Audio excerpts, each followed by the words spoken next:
Live. Hey everyone, it's Lev from Calling. Canada. Hello. Calling from Canada to around the world. Thanks so much for being part of this laser jam session. We have a very special guest today, Nickole Davis from Florida. Crystal. I want to say Crystal Palace, but that's not it. Crystal Lake, Florida. Lagoon. Sorry, you said Lagoon. Yeah, the Crystal Lagoon, Florida, which is close to Tampa. So thank you so much for being here. And you guys know our all-star panel: Mike, Mel, Steven, James. So thank you so much for being. Oh, I'm getting some feedback somewhere. That was me. Sorry. Oh, no worries, no worries. Okay, so if you guys are on the chat, just let us know if you have any questions. So post them on the chat. Let us know where you're from, and we'll get going. Nickole, if you want to give us a quick, introduction about yourself, about your business, what kind of Trotec machine do you own?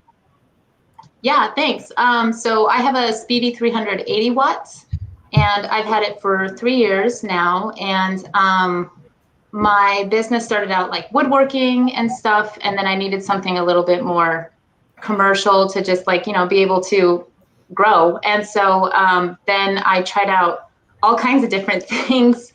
And right now I'm in the process of opening up a gift store in Wesley Chapel inside this really cool shipping container mall where they've got like 100 shipping containers, and they're going to convert it into like retail and food. And so I'm opening up a modern gift shop with my laser engraved gifts and all kinds of fun stuff this fall.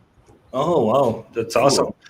Well, I guess how is COVID affecting the plans to open up, or are you guys back on track in Florida with that, or is there delays because of it? There was like a 2-month delay where I think everybody didn't really know what was going on, and it was a little paralyzing, but it just kind of pushed everything back like 2 months, and everything's on the go with it. So yeah, we just got like a mini break. And I mean, do you mostly, do you sell online? Do you sell to your local community in Florida? How do you work? I sell online and then a lot of local community. I have a lot of word of mouth that gets passed around about like the different kinds of crazy things that I engrave, like guns or stuff. And a lot of people in my neighborhood and in the community. It's a good community too. So that's mostly where I do a lot of my sales. And is it mostly on Instagram or through your website? I'm just going to actually pull up your Instagram now so people can see.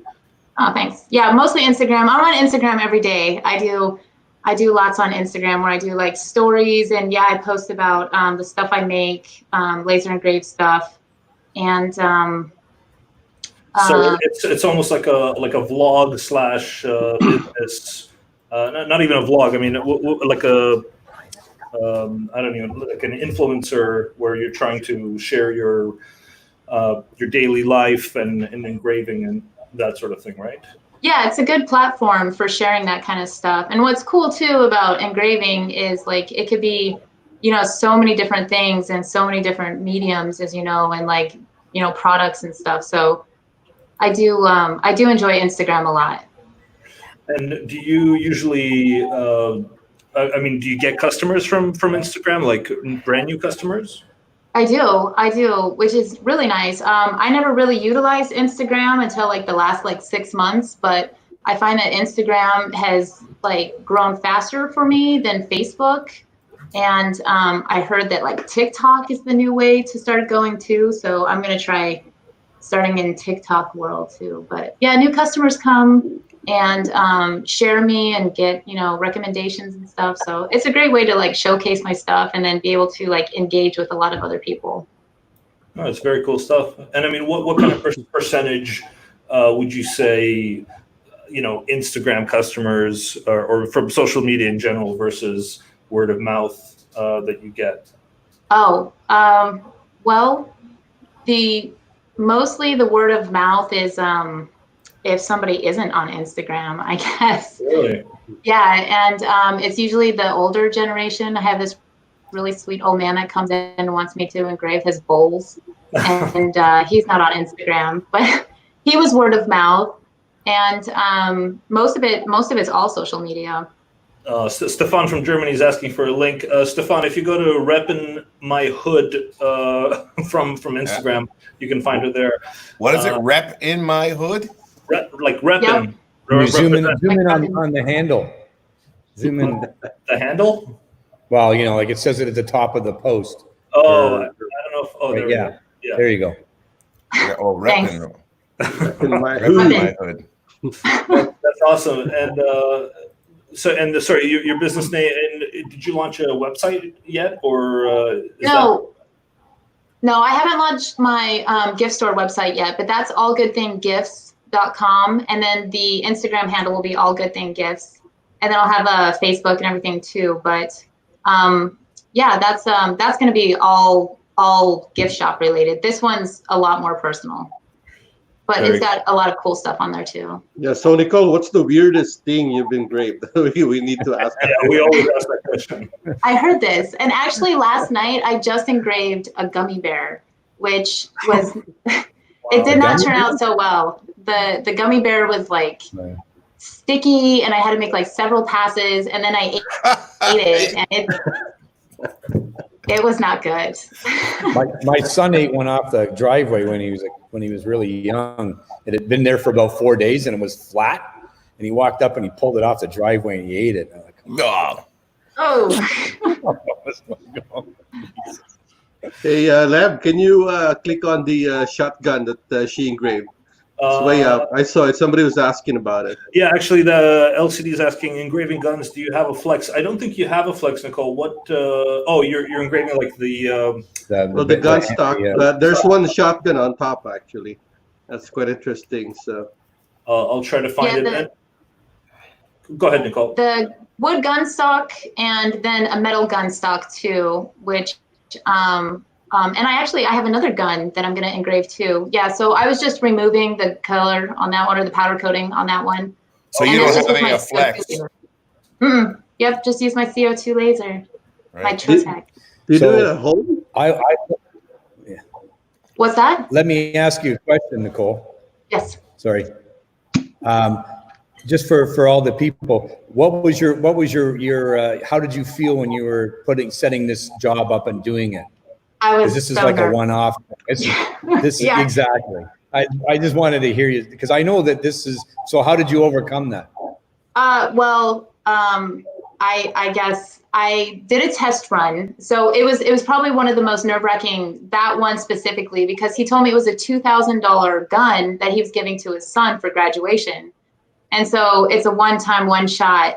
I really don't want to mess it up. So I did a test dot, like on the other side, where like the serial number is. And I just measured my settings really well. You know, I made sure everything was straight, but, and I had to manipulate the doors with magnets so that it could open.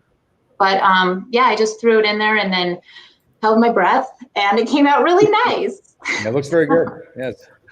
Yeah. Now, were you going to ask something? No, it's okay. You know, I did. Mike asked it. That's actually. I have a question.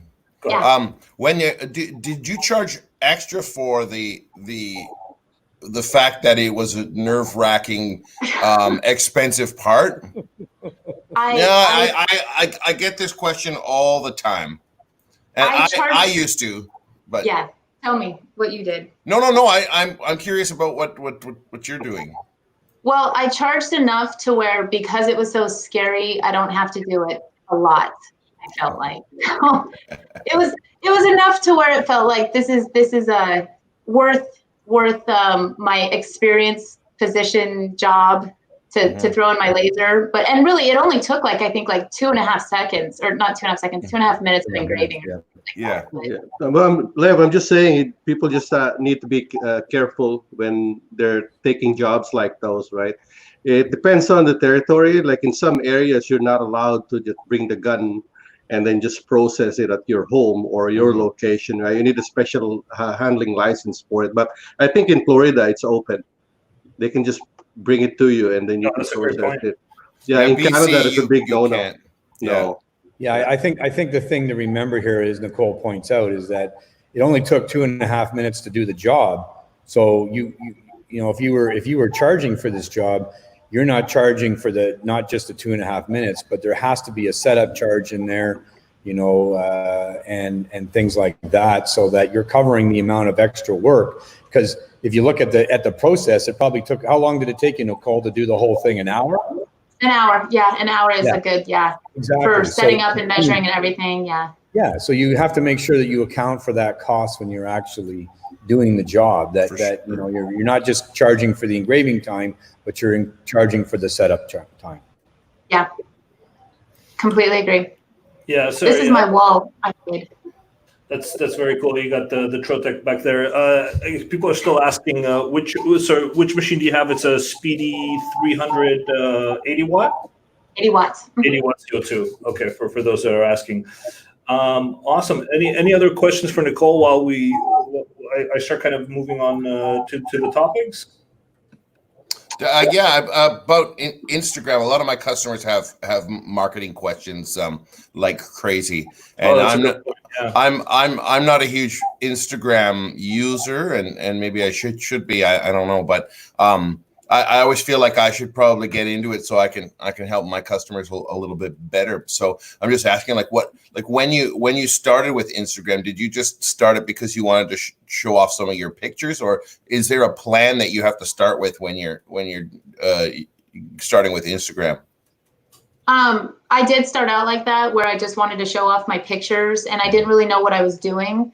But the more that you're able to like just build your feed and have like, you know, your work that can be showcased. And I think my biggest growth came from when I think most Instagrammers would agree, when you just start engaging with other Instagrammers. Videos have really helped me out too on Instagram, and utilizing the stories too, even for marketing. I market in my stories too, where I say like, I just did this, or go here, or a lot of like background behind the scene, like, you know, shooting of videos of like how I make my wall or whatever. So, right. Yeah. Cool. So you could start in with you could start a plan on I need to output so many videos and so many pictures, but make sure you're attaching the stories to them as you say. The stories are a big deal. Yeah, they really help. Cool. Very cool. We got a question from John. How long have you been in business? How long have you been engraving? 3 years. 3 years. 3 years. Okay. Perfect. Wow. Cool. Yep. Yeah, and I like it too. I've gotten better with it, and I've gotten better at using Corel Draw, and more comfortable with my laser, like throwing like the scary things in there, like a gun or an urn or gummy bears. Gummy bears aren't that scary. Come on. No, it wasn't.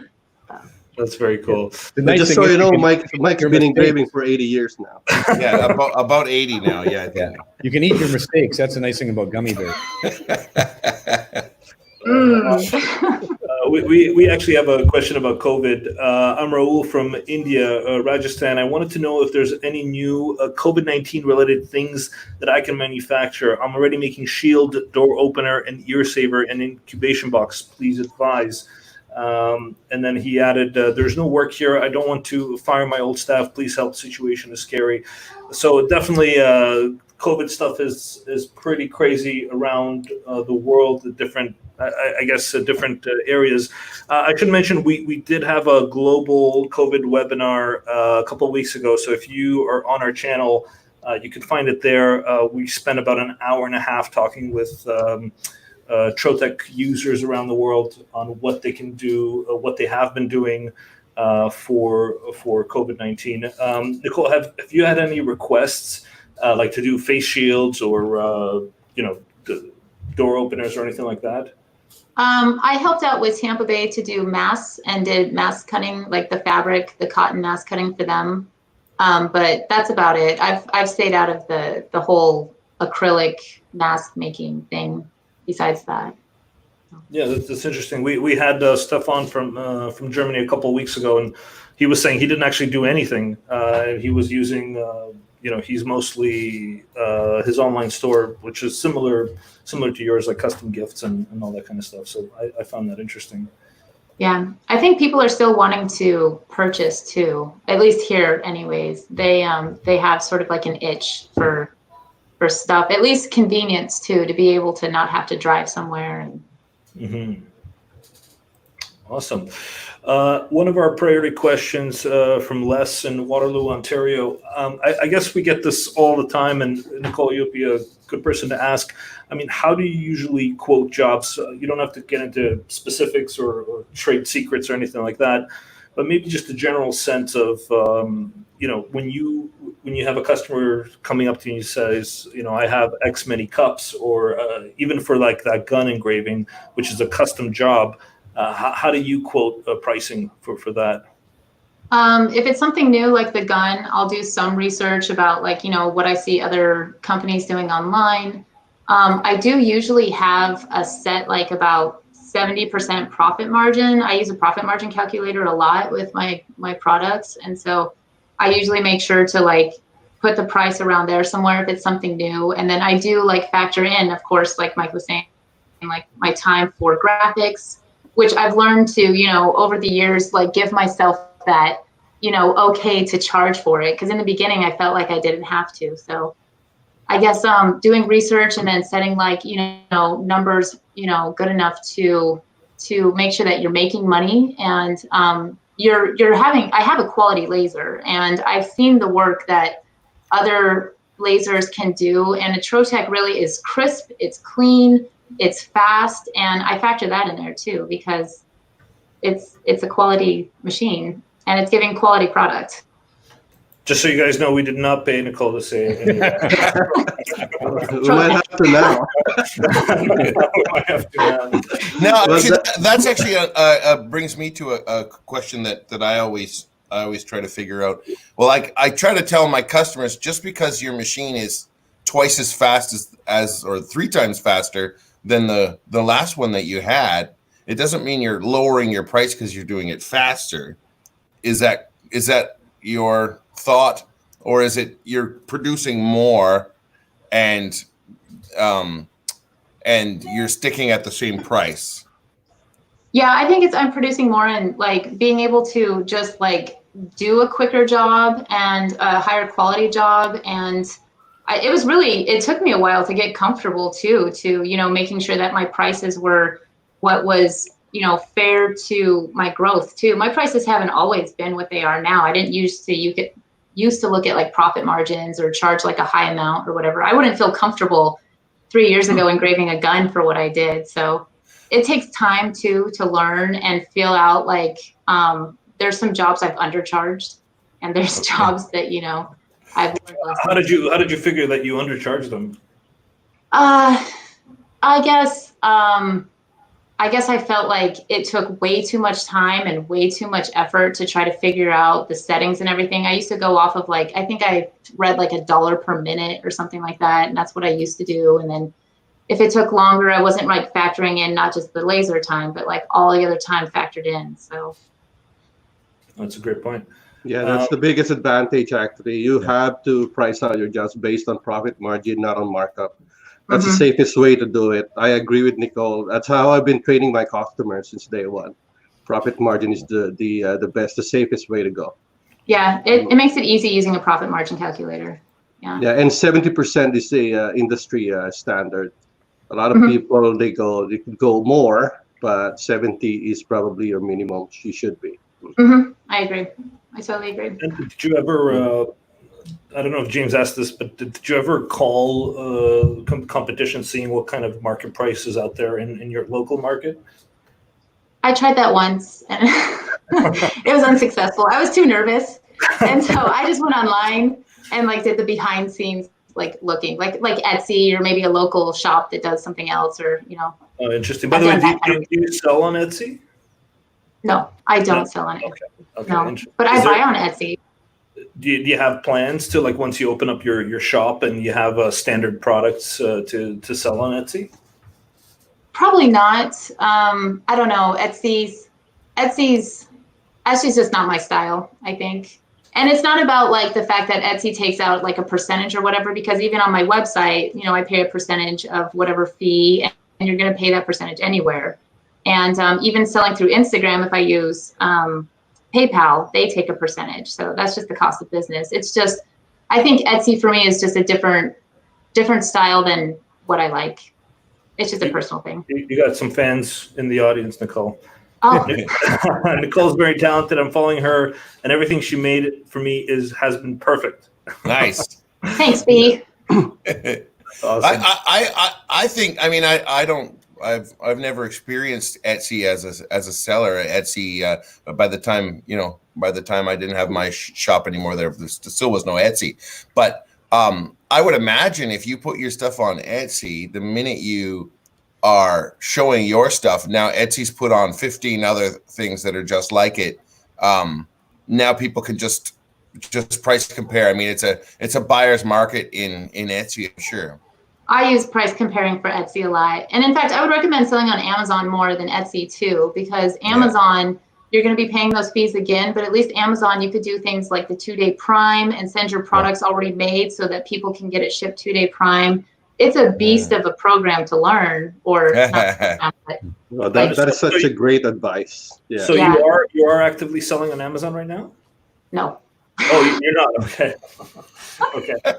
Well, you plan to. I plan to. Okay. Yeah, gotcha.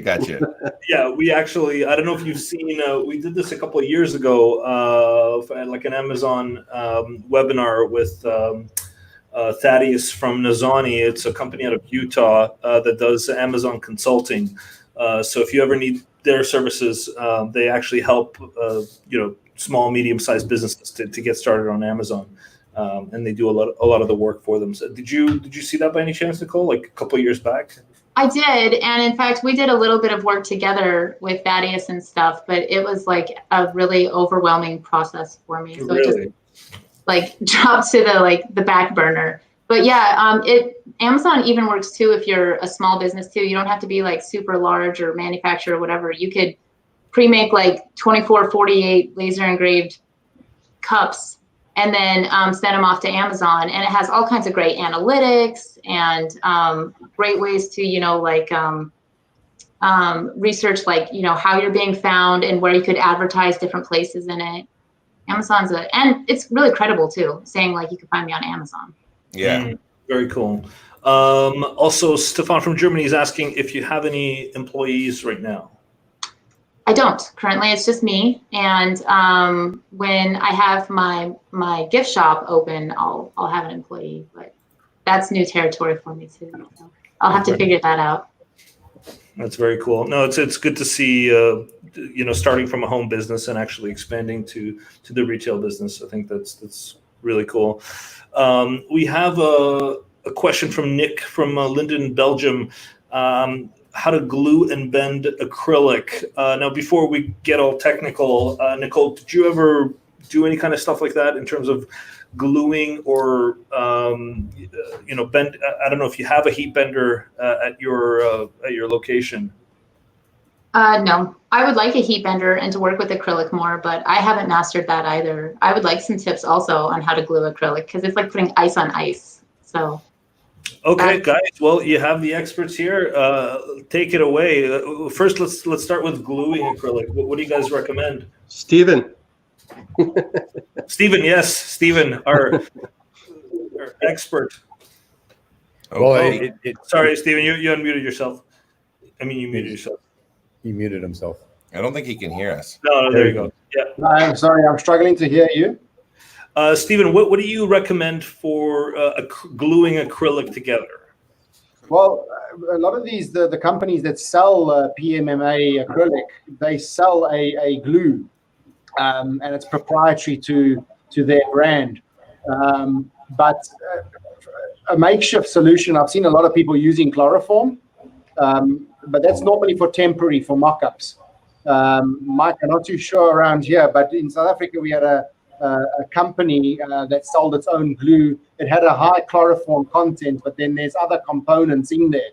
But I've had a lot of customers using chloroform only, which I don't think is exactly right. It's supposed to be mixed with something, but being new to Canada, I'm not too sure where to get this stuff. Well, I think most people are using the methyl chloride, right? But again, you know, I mean, there's no way that Lev could have used methyl chloride when he made the aquarium. Right? So No, we sell it here. Actually, we sell it. It's called Fast Bond. yeah, It should be on our web store there, Lev. Yeah, George just texted me methyl chloride. He's our methyl chloride. consumables. Yeah. Methylene, Just chloride. Make sure you put the cap back on really quick, because normally what you do is you get a can and they give you an applicator, like a plastic with a syringe. Because a couple of times you leave the cap off and then gone, evaporate, right? So yeah, be careful with it. Well, there was also like acrylic weld or something. I forgot what it was called. The brand. Yeah, it's the same stuff. It's all methylene chloride. Yeah, and the heat bender, we sell that at Trotec as well. If can we show that? In Canada? Yeah, that's a good point. I'll show that. Does anybody want to, while I find it, explain how the heat bender works? Yeah, well, really on the heat bender, you've got a round heating element going the length of a box, basically.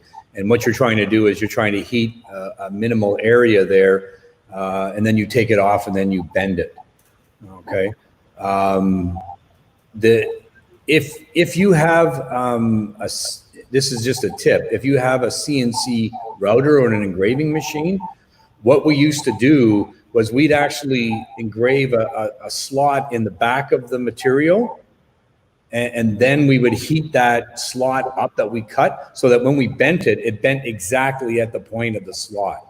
Right? So, Lev's showing the bend here, which is fine. But if you have to we used to make a lot of tags for like the engraving tags that people put in their pockets of their shirts.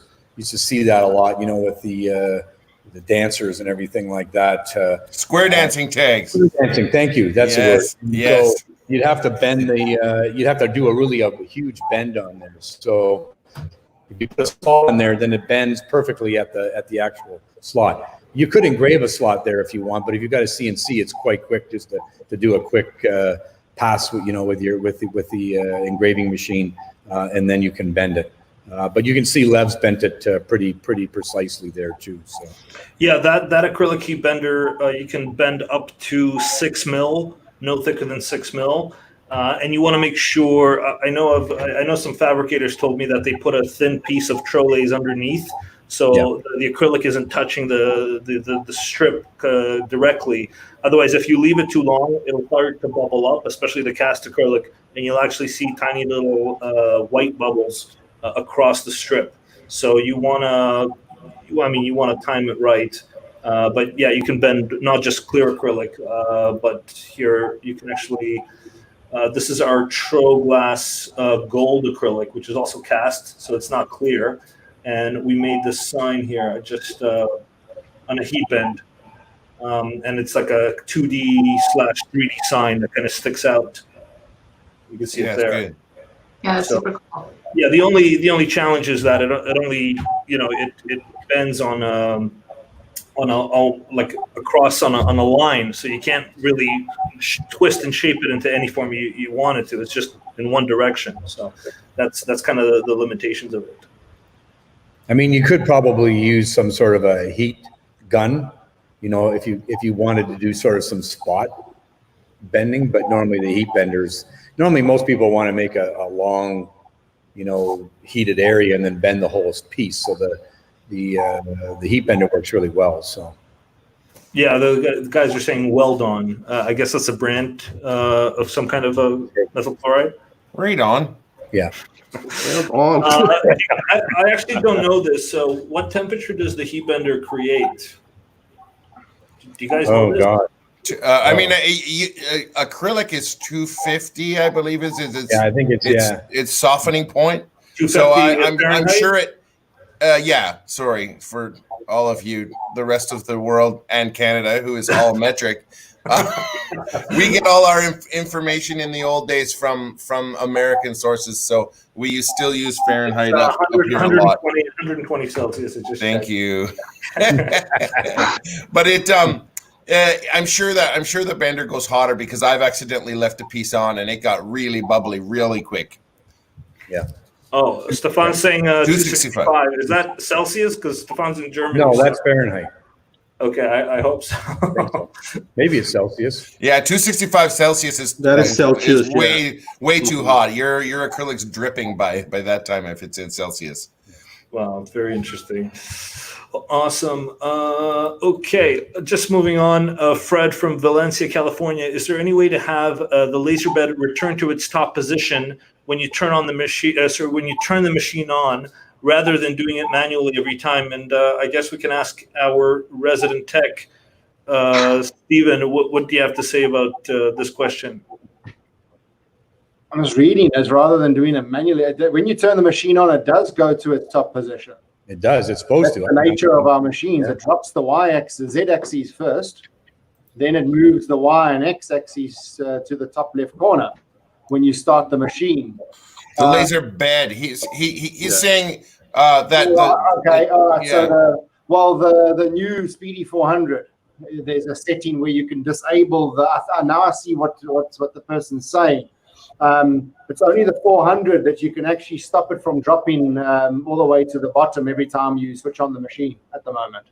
And as newer machines come out with the new 400 type electronic sets, I guess that's going to be added in those machines. Yeah, there is a way to do it. I think there's in the INI file, you can actually turn off that auto homing, right, Stephen? I think if you want, but then you don't. I mean, John told me that there was a way of doing it. But normally what I tell people, I know this, some people don't like it because it goes all the way down. It needs to go all the way down. So exactly. Program the set. Yes, what John told you is there, but it's not something that we wanted. I wouldn't want to broadcast that because the table going down has a very, very important purpose. Yeah. Now, what I normally tell people to do is when the machine homes itself out, put a piece of material in there, and then just do a auto focus. While you're doing something, while you're working beside the machine. And then what will happen is the machine will come up by itself and it'll at least come up to a certain point. Then if you need to fine tune it, you can do that after the fact. I mean, that's typically what I've told people to do. But in terms of a polished end user feature, it's the new Speedy 400 has that feature. Yeah. But in terms of every other way, yes, there's ways, but nothing very very elegant. Yeah, we got a question from John. Table going down is cleaning the vertical mechanism, correct? Yeah, some sort, yes. Okay. Yeah, because the problem with the other machines that don't do that, right? So by the time you want to use the Z axis, and it's pretty stocked up already, you got a lot of gunks and so that's some ways cleaning the ball screws on the side of the machines for sure. Well, and I can tell you right now, because I've been in this industry for how long, James? 87 years. Exactly. It's a real problem when that machine doesn't go all the way down and do that full travel, because Mel is exactly right. And I can tell you from personal hours and hours of having to realign table heights, because what will happen is you may have a machine that's got 3 screws on it. Well, if one screw is sort of not lubricated properly, then the table will come down and then, this is over exaggeration, but it goes like this. So then if it goes like that, then what ends up happening is the table won't move down and then it gets stuck there. So, and then what you have to do then is open up the lid, and then you have to grab the belt, and then you have to sort of have the machine come all the way back up because you're grabbing the belt and trust me, I've done this many times. So I think at this point you want to call it tech, right? Well, no, but what about you, Nickole? What do you feel about that Z axis dropping down when you turn on the machine? Does it bother you?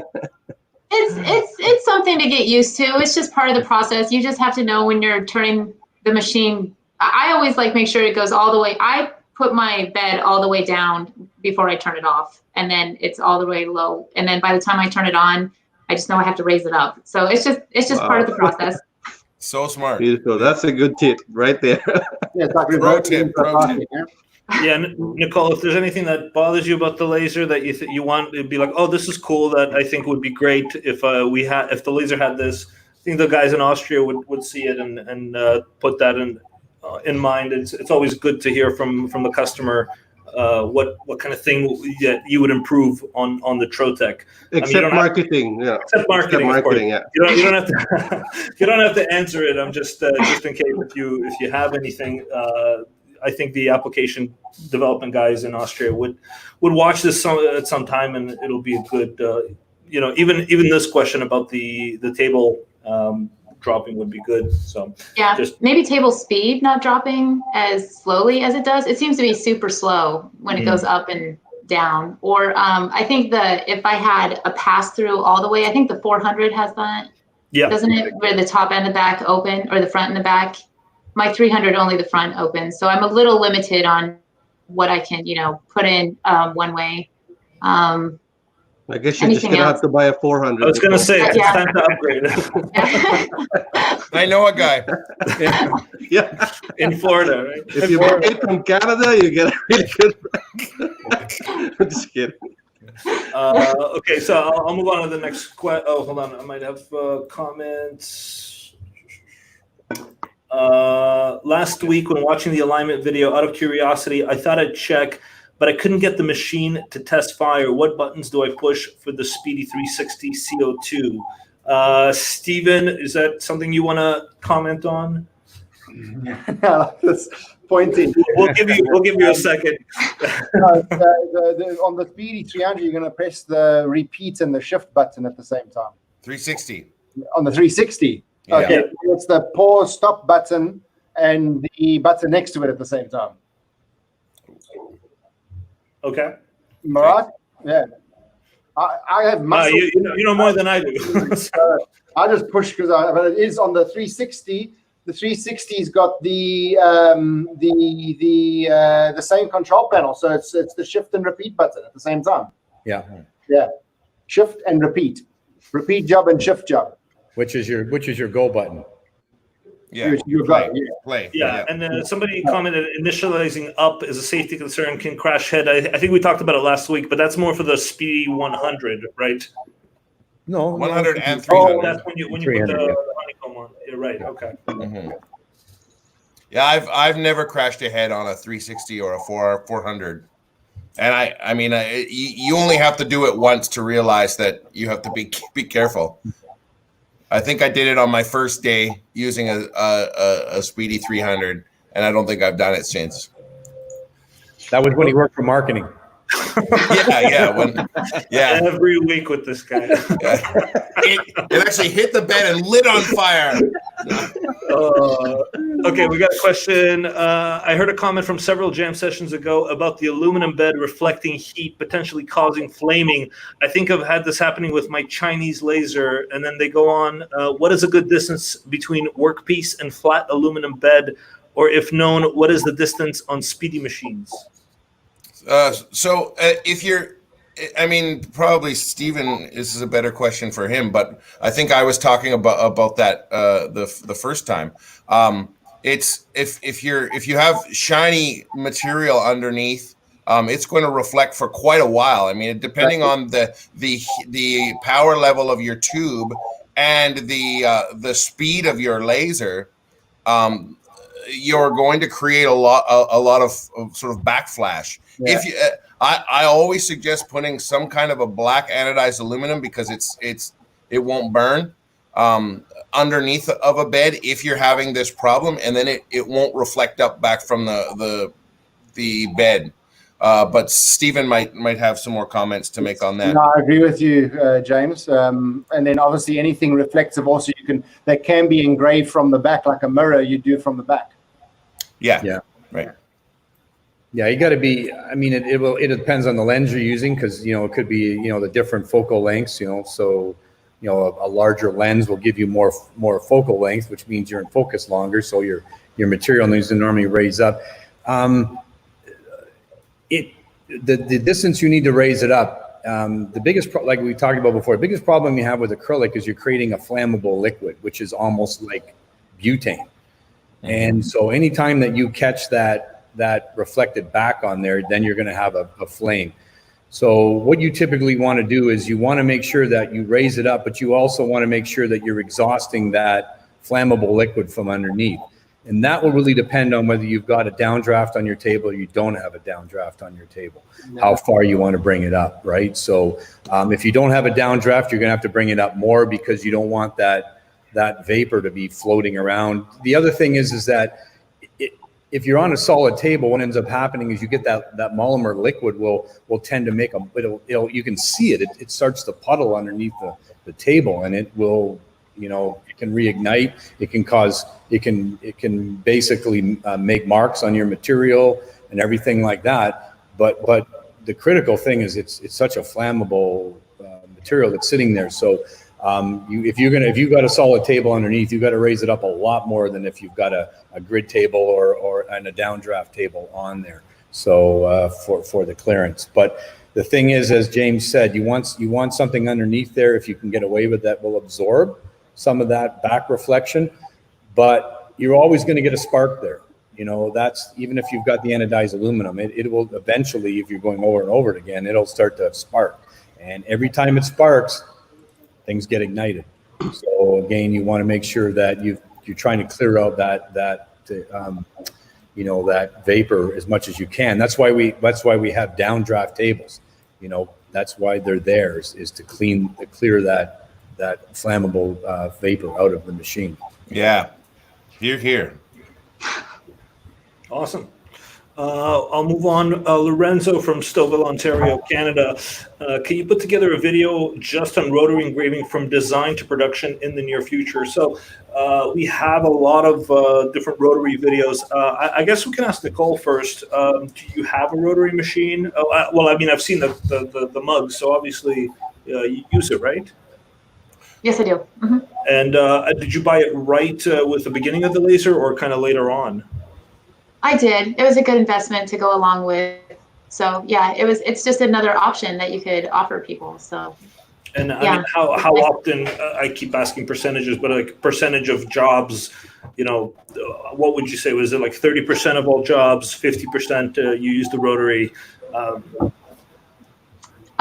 Less than half. But what's nice about the rotary is the cup craze right now. All the Yeti cups and the polarized camel cups and everything. And, there's schools that want them and all kinds of stuff. So it's a good accessory to have. And I don't know, less than half really. I don't do a whole lot of rotary stuff. Maybe 25% of the time, would you say? Yeah, 25% sounds about right. 25. Yeah. Okay. So yeah, we have lots of rotary videos. From start to finish, we're gonna have. I was gonna plug this a little bit later, but we actually have a show coming every week, probably starting next week, and we're gonna call it the 1 hour Rayjet Laser Design Challenge, where for 1 hour we basically take an idea, like I don't know, a cake topper or a coaster or whatever, and we go from inspiration, finding how to design the design element, and actually engraving and cutting it on the laser. So we're definitely going to use the rotary on the Rayjet. We do want to focus mostly on the Rayjet because if you can do it on a Rayjet, you can do it on any Trotec machine. So just keep an eye out for that. Lev, go to sublimation.ca. I never heard of that site. What is that? It doesn't work. Oh, okay. Sorry, forget the name sublimation.ca and only go to Trotec. Well, the only reason I say that is because I do have 6 videos on the rotary machine, right?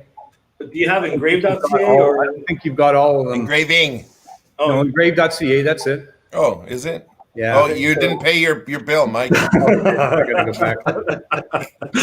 Well, anyways, but there are some I'll check why it's not working, but you've taken a few of them, but I've got 6 videos, not videos. I got a couple videos and then some static help files from start to finish on how to do the rotary attachment, like to take artwork and bring it over and then duplicate it all the way around and do one side versus the other side on glass and everything like that.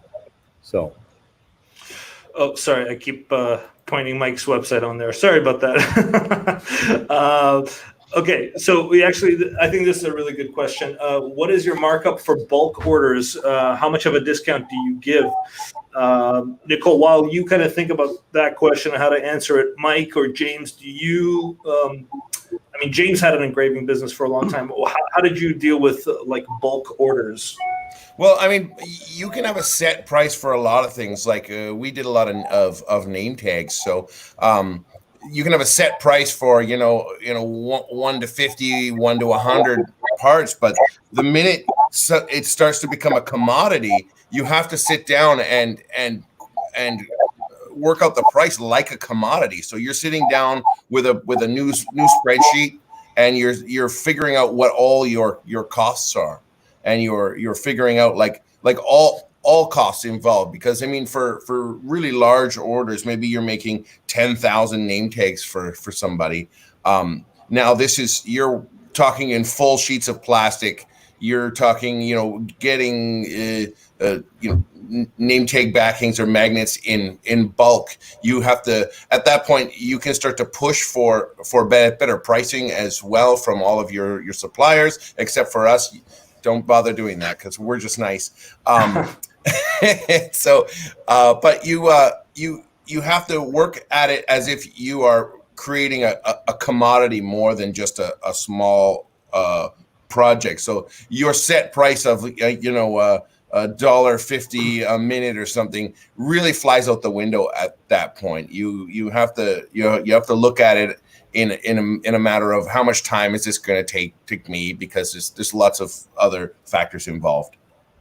Yeah, I mean, talking to people over and over the years, and everybody's going to be different on this too, because I get some people that I try to use what Jim had said, and they said, no, I charge, doesn't matter whether it's 1 or 1,000, I'm charging $6 a name badge, and I'm that's what I do, and what Jimmy says is good, but I know there's people out there that they would rather just charge whatever they feel like charging, and they set their own rates and everything like that too. So name badges are a great example. I mean, I've seen name badges even in large quantities. I've had guys say that I sell 1,000 name badges and I'm still charging $6-7 a name badge.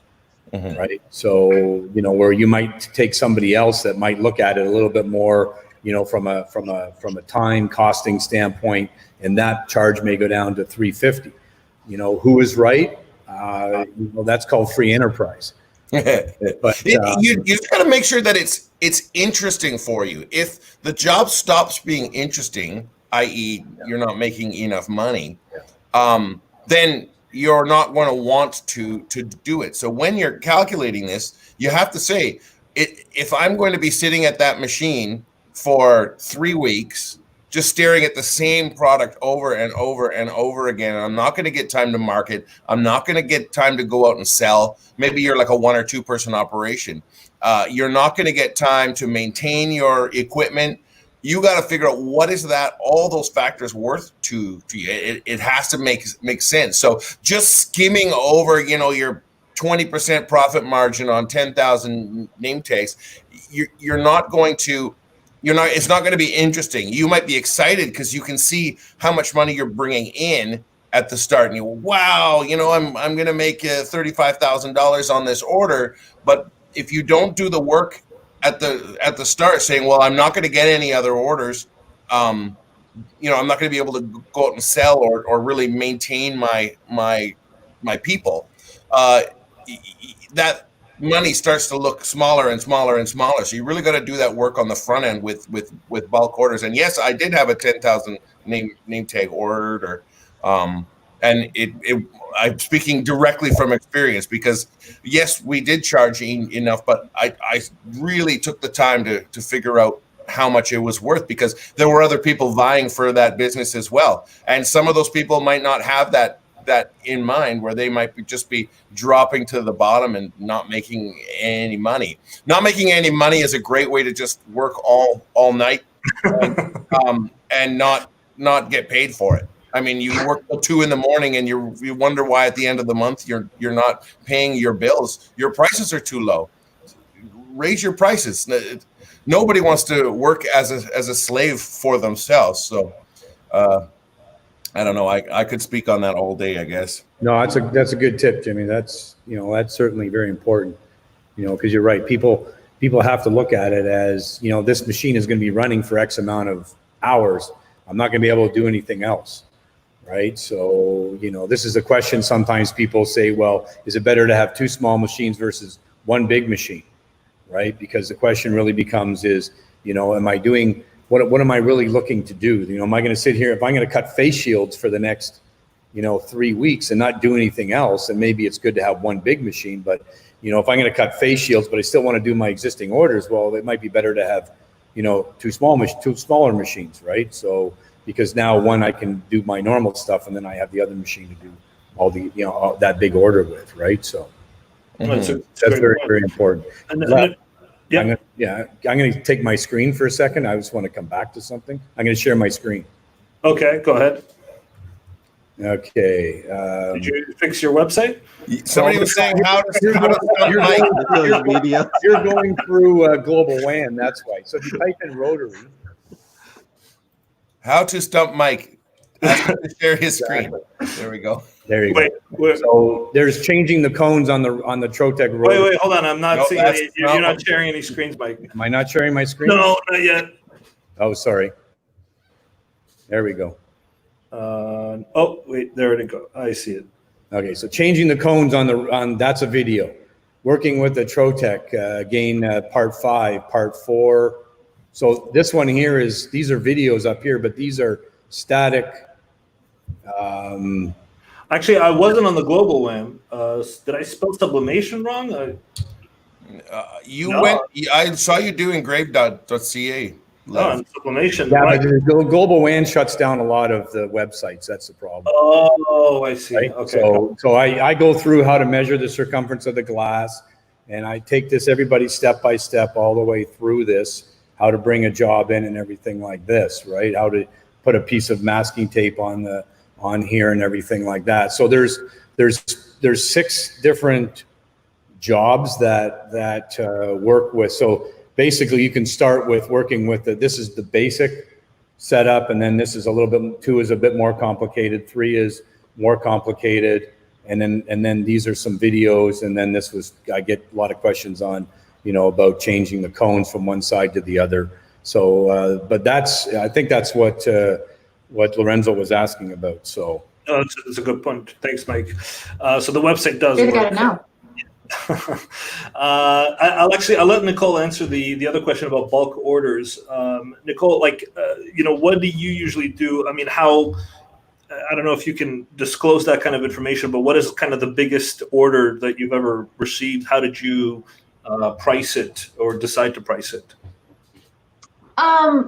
Research. And yeah, I actually watched, I agree with James. James did a video, I don't know if it was your van video or something where you were talking about like pricing out orders and stuff, but a lot of what James said, just, making sure you're looking at all factors involved, even like, how long it takes you to unbox something and then put it back in the box, or how much the freight is or whatever, and factoring in all of that. And I think mostly it's just, you kind of go off of that.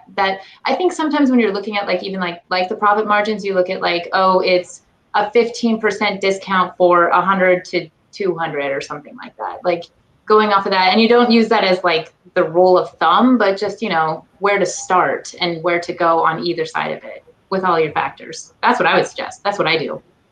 It's true. No, that's great. Yeah, awesome. we had a client once long time ago send a like a pallet wine openers, and they had sent me the samples, and we did the samples and did the pricing, and everything was done. And then when they sent it, they were all boxes within boxes, and then each one was boxed inside the box. And I had to go back to them and say, well, we got to reprice all this, and they ended up taking the pallet back because it was going to be too expensive to take out. And there was a bag; they were in bags inside of boxes, and every bag was taped. It's like a Russian doll, right? It was. I just say, that it's going to cost you basically double. I mean, it took way longer to unbox the product than it did to engrave it. So that's something you really have to think about as well. Nickole, did you ever? Labor's your biggest cost. I mean, Yeah. it's the biggest cost typically. So, and people don't figure that in sometimes in their pricing. Well, this is a place. This is a industry where there's a lot of people just working for themselves, and so they think that their time is worth nothing, and often don't write that $100 an hour in. But you gotta give your time worth $100 an hour. You're gonna be happy. Yeah, It's don't gonna feel be bad about interesting. it. Yeah. Nickole, did you ever have to go back to a customer and say, look, we got to reprice this because of X challenge or something that was unforeseeable? I've had, some things where I said I could do it, and then I came back and said I couldn't. It was too difficult. I think I had a basketball once that there was just no way that it wasn't just like any basketball. It was like a super special kind of like a kid gift something or basketball, and it wasn't something that I could do. So yeah, I feel bad. But you're not going to learn either unless you just like play around with it. Oh my God, how have I just forgotten? Neville with Austin Engraving. He's taught me a lot, and he has a Trotec, and he says like, I'll throw anything in the laser. If it messes up, then I'll just pay for another one. So like being able Like to a just, shotgun. what's that? Like a shotgun. Yeah, like a shotgun, like $2,000 shotgun. but like, I mean, it's just experience and learning and trying to go outside the box, and then, making sure that, you feel worthy enough of like making the money that you deserve too, because it is like your own business for a lot of people. And it's not just crafts and, fun games. It's, it could be like serious things for serious businesses. And it's just about evolution and growth. Yeah. Yeah. I mean, if you want to really learn about what you can charge, go to like one of the kiosks in the mall, like things, and see what they charge for their product, and realize that people will pay for that. Mm-hmm. It's amazing. Yeah, every mall has one, right? Like, and I mean, and they sell the products too. What they're figuring in is the fact that a lot of what they do is somebody else's stuff, so they've got to have cost figured into doing all that stuff. And what they do is not easy to do, and that's why they can get the money for it. So, if you're willing to take the time and understand your machine fully, so when you do the oddball stuff, you can do it really quickly, then, I think you can make pretty good money doing it. Yeah, and I think I've actually did that once, like years ago, and I think they charge per letter, right? They charge per letter, yeah. That's phenomenal. Like I had a guy did a plaque. It cost him $7 for the plaque. They charged him $80 for the engraving, and It was just on a plate. So, and people do that because they need it. They need it right away. And they need a custom job, right? Exactly. Custom. Yeah. That kind of pricing comes from way back when, like Michael, remember, like when you're having to chisel out not letters from a piece of stone. Yeah, that's when he did the 10 Commandments, right? Yeah. Yeah. I just want you to understand that there are marketing jokes, but there are a lot of mic jokes going on. No, I think this is the unofficial sign of jam sessions. I was going to say, yeah. It's the salute. Oh, my. Your guys. James, just remember the planes are still flying to Vancouver. I can come and get you. I can chisel you. I'll chisel you. Oh, man. That's awesome. At 13 cents a letter. We're almost out of time, guys. So I'll just go through these questions quickly. Will Trotec offer used refurbished machines in the future? So who wants to answer that one? Yes, Go ahead, will. And we're always offering, like every year we'll try to update all our demo machines, so we put everything on special. So just make sure you contact, I think John is from Ontario, so just contact Mike about pricing and availability of all those demo machines. So yes, the quick answer is yes, we do. Awesome. And Ahmed is asking, which Trotec machine is the smallest, and how much it is going for in Toronto, Canada. So the smallest machine we have is the Rayjet, and the price is, no, I'm sorry, I can't tell you online. You're gonna Contact Mike. Yeah. He's from contact Mike. Toronto, yeah. We can't give pricing online for obvious reasons. The pricing does change from country to country, and we have people around the world watching us. So please make sure, if you're in Toronto, call Mike, and he'll get that for you. You can always just email us, youtube@troteclaser.ca, and we'll forward that to Mike. I guess one last question before we go. Nickole, what other marketing strategies do you use besides Instagram? I reach out to local businesses and magazines here. I do that a lot. And like, I walk into businesses recently. Before COVID, I had like a goal of walking into like 200 businesses. It's like an astronomical goal, but like my idea was like, I'll only get like 10% that'll say yes. But I walk in and I say like, what can I do for you? And it ended up being really profitable. And now I'm doing other stuff too, like designing like apparel for some stores, and where I could use my laser, but I'm not going to. But that's how another marketing tool, just, you know, getting your face out there and courage. What a lot of people used to do in the old days was, and what they would know, a lot of people would go to the newspapers, things like that, because people go, because the newspapers are always looking for a good story, right? Like, and I know newspapers, and I know it's different. Sorry, nowadays. well, what are newspapers? Exactly.